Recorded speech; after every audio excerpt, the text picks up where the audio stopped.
السلام عليكم ورحمة الله وبركاته. يا مساء الهنا والسعادة. النهاردة هنعمل بامية باللحمة الضاني، حاجة كده من الآخر طعمها حكاية.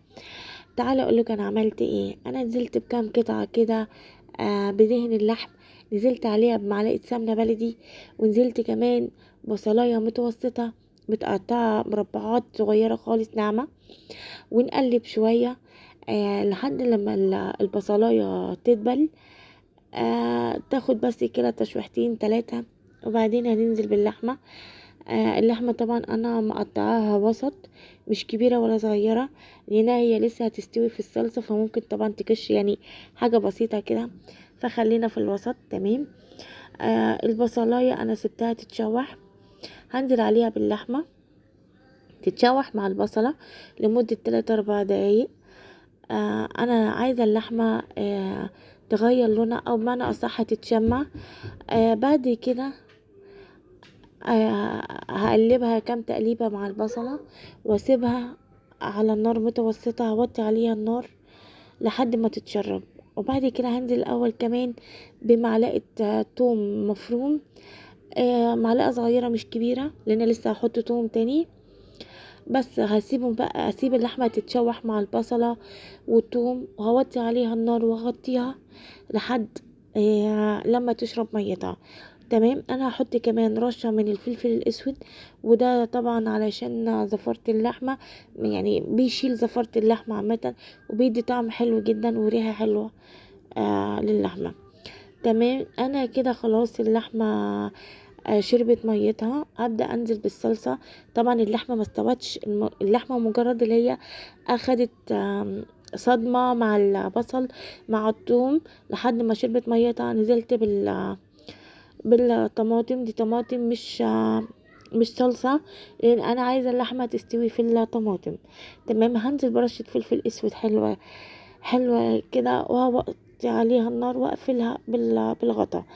انا هعمل دلوقتي اللحمة. انا جبت المية سخنت، نزلت عليها. دي لحمة انتركوت، لحمة طرية ناعمة جدا، فيها بعض الدهون، ودي يعني دي اختيارية، لكن انا بحب اللحمة دي جدا. بحبها في الشوربة، بحبها في الصينية، بحبها في صينية البطاطس. يعني ليها الشريحة كده، بتبقى ليها طعم وشكلها حلو كمان وناعمة وبتدوب بصراحة. تمام كده. انا لما غليت المية انا سقطت اللحمة، وبعدين هقلب تقليبة، وهشيل الريم طبعا. لما المية تغلي هشيل الريم بتاعها، وتبقى المية نضيفة جدا. هنزل عليها دلوقتي بصلاية 3 ل4 ورق لوري، وهنزل كمان بحبهان ورشة فلفل اسود بسيطة، وهقفل عليها لحد لما تستوي.